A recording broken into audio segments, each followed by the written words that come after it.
The aluminium tariffs Trump rolled out are backfiring in ways no one anticipated, and Canada's producers have found a remarkably forceful counterpunch instead of being crushed, as Trump initially intended when he slapped a punitive 25% duty directly on Quebec's aluminium industry. The opposite scenario has unfolded. Quebec's corporations are not only thriving, but have seized the opportunity to flood European markets, proving that economic coercion can trigger consequences.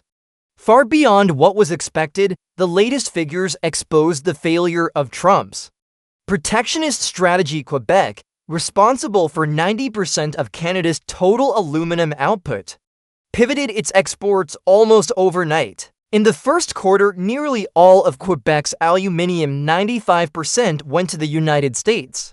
Yet just 1 quarter later, that share dropped to 78%. Over the same period, Europe's market share, previously negligible at just 0.2%, soared to 18%. In other words, market penetration skyrocketed by 9,000% in a matter of months. Clearly, what we are seeing reveals Trump's fundamental misunderstanding how global trade operates. A movement to squeeze Canada has instead driven Quebec's smelter's push to expand into new markets, diversify their customers, and reduce dependence on the US. This is a textbook example that an international trade throwing up barriers doesn't necessarily force opponents to yield. In fact, it can sometimes propel them to grow stronger. This is no longer about minor adjustments in export flows. What's unfolding is a wholesale restructuring of North America's aluminium supply chain and ecosystem that took decades to build. Industry giants like Rio Tinto Quebec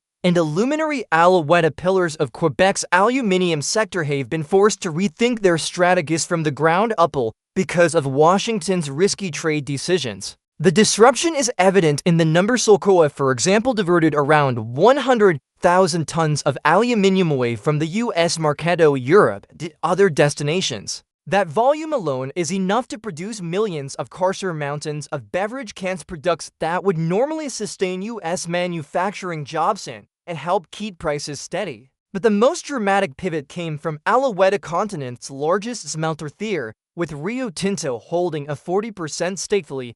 57% of its second quarter output was shipped to Europe. That figure dwarfs the 4% share in the first quarter, representing a colossal increase of more than 1,500% from just one facility. It's a clear illustration of the speed and scale image-prone due of this shift. Jean Simard, president of the Aluminium Association of Canada, put it bluntly to reporters in Montreal. It's very simply, any shipment that can be sent to Europe will be sent for Canadian producers, rather than shielding domestic industry and creating jobs. Trump's policy has weakened American companies, handed advantages to European competitors, and proven that Canada can thrive outside its reliance on the imposed punitive measures. Even on its closest alliance, image as a trustworthy partner is severely undermined. The end result is that Trump's tariffs have not only backfired, but have also left a lasting fracture in the global trade model that North America once led.